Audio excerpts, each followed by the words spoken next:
তাইরি হুজুর, যারা মিনিটে মিনিটে জান্নাতের টিকিট বিক্রি করে তাদেরকে নিয়ে কি বলে আসেন আমরা কথাগুলো শুনি হুজুরের মুখ থেকে।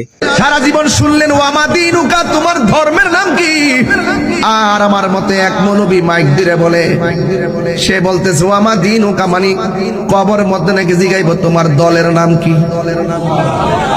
এটার নামে ধর্ম ব্যবসা, বুঝেন নাই? যারা মিনিটে মিনিটে জান্নাতের টিকিট বেচতেছে, বুঝেন না কথাটা? ব্যবসা বুঝেন না তো, এটা ভালো করে বুঝেন, আস্তে আস্তে আরো বুঝবেন। যারা জান্নাতের টিকিট বেচে আবার বলতেছে যদি আমাদেরকে একটা ভোট দাও, 18 কোটি মানুষ নামাজ পড়লে যেই সওয়াব হবে তোমার আমলনামায় সেই সওয়াব দেওয়া হবে। এই কথা কি দলিলের ভিতরে নাকি মন গড়া? এটার নাম ব্যবসা। এরপরে আবার দেখেন, সারা জীবন দেখলাম না সম্প্রীতি নিয়ে কোনো কাজ করতে। সুন্নিরা অনেক ভার সম্প্রীতির কথা বলতে বলতে এই পর্যন্ত এসেছে। আমরা মনে করি মুসলমান মসজিদে যায়, হিন্দু মন্দিরে যায়, তাদের পূজা তারা করবে, আমরা তাদেরকে নিরাপত্তা দিব। কিন্তু সারা জীবন যারা হিন্দুদেরকে কথাই বলতো না, তাদের সঙ্গে চলতো না, কিন্তু দেখা যায় তাদের সম্পর্ক নীরবে নীরবে নীরবে নীরবে তারা চলেছিল। কিন্তু যখন দেখলাম এক শ্রেণীর মানুষ পূজার মধ্যে যায় বলে রোজার পূজা এক কথায় এটা নাকি মুদ্রার এপিট আর ওপিট। আমি বলি না, যেই মুদ্রার এপিটও হিন্দু ওই পিঠও হিন্দু, যেই মুদ্রার এপিটও মুসলমান ওই পিঠও মুসলমান। কথা বলেন ঠিক কিনা?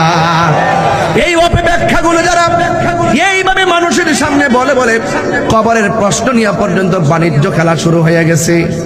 এই জন্য আমি বলবো একটু সাবধান থাকা লাগবে। আমার নবী আপনার নবী বলেন যে যারা মুমিন হবে, আল্লাহ রাব্বুল আলামিন বলেন ইন্নাল ইনসানা লাফি খুস, নিশ্চয়ই দুনিয়ার জমিনে যত মানুষ আছে সব মানুষ ক্ষতিগ্রস্ত। দুইটা কোয়ালিটি যেই মানুষের ভিতরে বাইরে থাকবে সে কোনোদিন ক্ষতিগ্রস্ত হবে না। তাই ইল্লাল্লাযিনা আমানু ওয়া আমিলুস সালিহাত, যারা ঈমানদার, যারা নেক আমল করে। কথা বলেন ঠিক কিনা কন? আমরা কি ঈমানদার না বেঈমান? আর ঈমানদার না মুনাফিক? আমরা সবাই ঈমানদার। এই জন্য ঈমান হলো এমন একটা সম্পদ যার ভিতরে ঈমান থাকবে, যারা নেক আমল করবে। আমি বেশি লম্বা করব না, সন্ধ্যা গণিয়ে আসতেছি।